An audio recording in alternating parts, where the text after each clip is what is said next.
Bonjour, bienvenue sur la chaîne YouTube de la Femme Chaussette. Aujourd'hui, on se retrouve pour une vidéo tuto avec Orion, ici présent. Je vous invite d'ailleurs à regarder les autres vidéos qui ont déjà été faites avec ce poulain de 1 an et demi. Tiens. Qui montre du coup les bases du travail en liberté, c'est-à-dire c'était la mobilisation des hanches. Et là aujourd'hui ce qu'on va voir c'est les épaules, comment mobiliser les épaules par aspiration ou en poussée. On va voir ce qu'on peut faire aujourd'hui parce qu'il est un petit peu stressé, tous les autres chevaux sont dans un autre pré à l'herbe, du coup il est tout seul. Donc on va peut-être avoir quelques difficultés et je trouve ça super parce qu'on va voir comment on peut rectifier les petits bugs qu'il va avoir certainement dû au stress. Allez c'est parti! Donc là j'ai commencé par une petite détente, comme il était stressé, je lui ai laissé un petit peu sortir le jus en lui demandant assez peu de connexion. Et là on voit que comme il est stressé, il a tendance à revenir un petit peu sur moi, à mettre tout à la bouche. Et d'ailleurs par rapport à ça, j'aimerais vous montrer une astuce que j'ai commencé hier. Le souci avec les poulains et encore plus avec les entiers, c'est qu'ils ont tendance à tout mettre à la bouche, voire à devenir parfois mordeurs. Donc j'aime bien sur tous mes chevaux de spectacle leur apprendre à ne pas mordre, parce qu'à la fin d'un spectacle j'aime bien quand les gamins vont caresser les chevaux, c'est ludique, ça fait plaisir à tout le monde. Du coup ce que je fais c'est que je vais mettre ma main dans sa bouche. Alors attention, hein, ne faites vraiment pas n'importe quoi. Au début je vais simplement juste mettre la main comme ça et le féliciter dès qu'il ne mord pas. Et en fait la finalité de cet exercice ça va être d'avoir ma main hop là, entre ses dents et il n'a pas le droit de serrer. Donc cet exercice je le fais toujours avec la même main, c'est la main droite qui va aller dans sa bouche et ma main gauche qui va donner un bonbon. Là vous voyez il s'est rapproché alors que je lui ai rien demandé, du coup je le pousse un petit peu genre reste à ta place, ne viens pas fouiller par toi-même. Donc je lui propose la main, oui, et là il n'a pas serré donc je lui donne un bonbon. Par contre il n'a pas le droit d'aller voir cette main, forcément automatiquement il a toujours serré. Ouais, il l'a pas parce qu'on l'a bossé hier, mais vous voyez il est allé vers la main droite parce qu'il sait que s'il veut un bonbon, il faut qu'il aille sur la main droite. Non, s'il serre, je le fâche. Donc, en fait, je pense qu'à cet âge-là aussi, il n'a pas trop conscience de son corps. Du coup, c'est un très bon exercice. Oui, bravo! Oh là là. Et je donne avec la main gauche. Là, il est un petit peu près, je le fais reculer. Une dernière fois, et après on passe aux épaules. Non, recule. Donc, il n'a pas le droit d'avancer. Il faut qu'il prenne la main. Vous voyez, là, il réfléchit, c'est génial ce qu'il fait. Oui, super, bravo. Bravo. Et donc, je le félicite avec la voix. Et attention aussi par rapport à la voix, le défaut que la plupart des cavaliers ont, et il faut vraiment travailler dessus, c'est qu'on a tendance à raconter notre vie en fait quand on parle au cheval. Genre, non, Pompon, fais pas ça, mais non, mais recule les trucs et machin. Et en fait, les chevaux, ça les perd totalement. Donc quand vous êtes avec votre cheval, bon, y a des gens qui n'utilisent pas la voix et pourquoi pas. Moi j'aime bien utiliser la voix surtout quand on débute avec un cheval parce que nous, ça nous cadre. Parce que par exemple, je sais pas, si on veut apprendre au cheval à reculer, le fait que nous, humains, on lui dise recule, et ça veut dire qu'on va être focus sur ce qu'on fait et que justement ça va éviter les blablas qui sont un petit peu, on va dire, intempestifs et qui vont perdre les chevaux. Donc là il n'est pas sur moi mais je trouve ça plutôt pas mal parce qu'il est assez éloigné et s'il se rapproche, je savais qu'il allait le faire, hop là, je le remets à sa place. Allez, maintenant on va passer aux épaules. Pour demander à un cheval de déplacer ses épaules, il y a plusieurs possibilités. Soit on va être face au cheval et on va se décaler, du coup les épaules vont se décaler.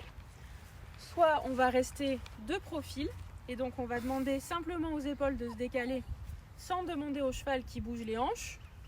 Soit on va être sur un cercle, donc le cheval sera comme ça et l'épaule va être poussée vers l'intérieur. Donc je sais pas si c'est ultra compréhensible parce que là il fait à peu près n'importe quoi, mais on voit qu'il est super stressé. Et c'est assez intéressant de le travailler dans cet état-là, on va dire, lui qui est toujours si parfait. Donc je sais pas encore comment je vais commencer. Là, cette façon-là, en fait, il n'y a pas de méthode établie. Ce qu'il faut voir, c'est regarder votre cheval et ce qui vous paraît le plus cohérent. Donc là, je vois qu'il a un petit peu du mal à rester immobile. Je sais qu'on a beaucoup travaillé les hanches, donc automatiquement, il arrive un moment donné où il va me le proposer. Là, il faut qu'il arrête de venir dans mes mains. Donc je me dis, le plus simple pour lui, ça sera peut-être de le voir de face, vu qu'il sait aller sur le cercle. Donc ce que je veux, c'est qu'il bouge surtout, recule. Et je me relâche. Et je souffle. Et je refais. Si je dois refaire des séances où je vais faire 5 minutes de ça et je ne fais que ça, eh bien, il ne faut pas hésiter à faire les bases tout le temps plutôt que d'essayer d'aller trop vite. Donc je vais utiliser le stick et mon corps, je ne regarde pas le cheval, je regarde vers là où je veux qu'il aille.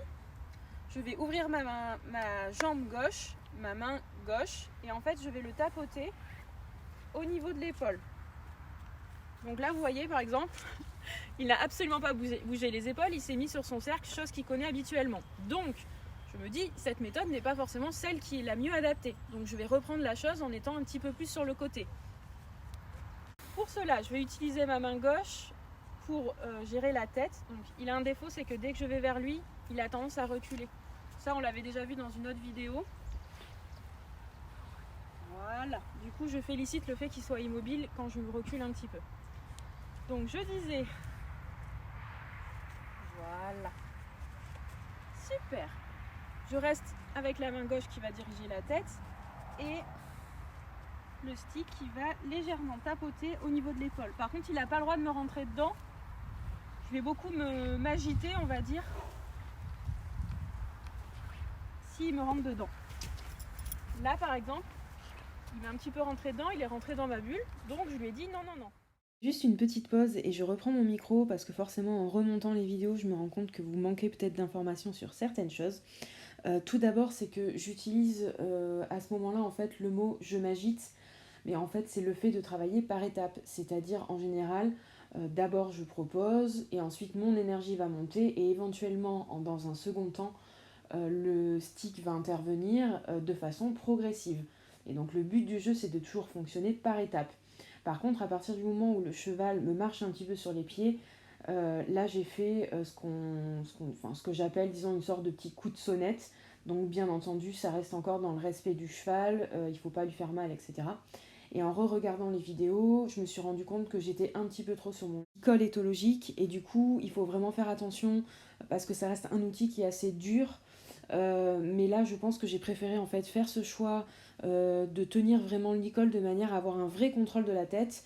Peut-être que j'aurais pu faire différemment. Et ce qui est très important, et je me répète, c'est qu'il n'y a pas de méthode établie. Ce qu'il faut, c'est s'adapter, réfléchir, analyser ce qu'on fait pour vraiment trouver la meilleure solution pour son cheval, pour son poulain, ou son poney, ou son âne, ou tout ce que vous voulez. Mais le but du jeu, c'est de vraiment s'adapter. Voilà pour cette petite information supplémentaire. Donc je lui demande, je me grandis, je tapote l'épaule.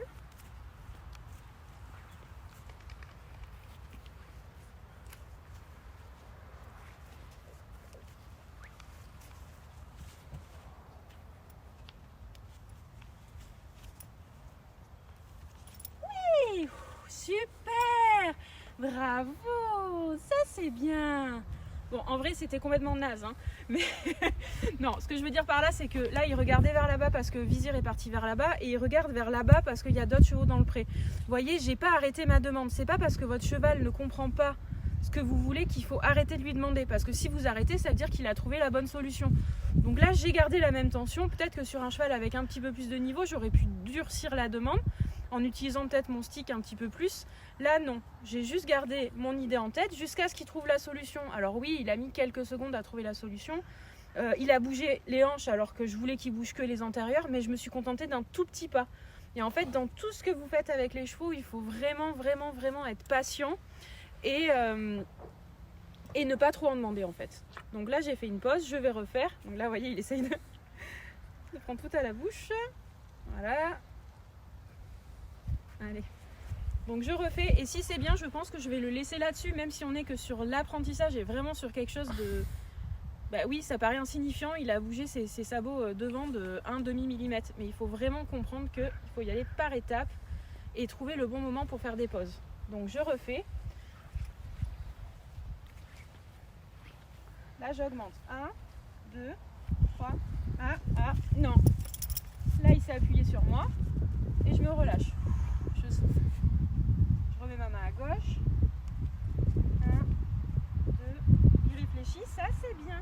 Ça c'est bien. Oh, super! Bravo! Ça c'est bien! Et vu que j'ai quand même envie qu'il le fasse bien, je vais retenter une dernière fois. Je pense que si j'avais été toute seule, je n'aurais pas refait.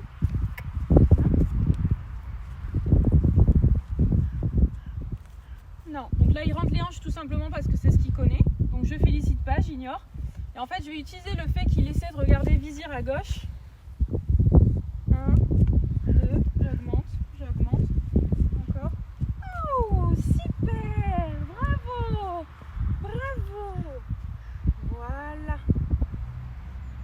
Et là, il a ce réflexe d'aller un petit peu vers l'herbe, c'est normal. Des fois, quand les chevaux sont stressés, ils ont tendance à avoir besoin de manger simplement pour se rassurer.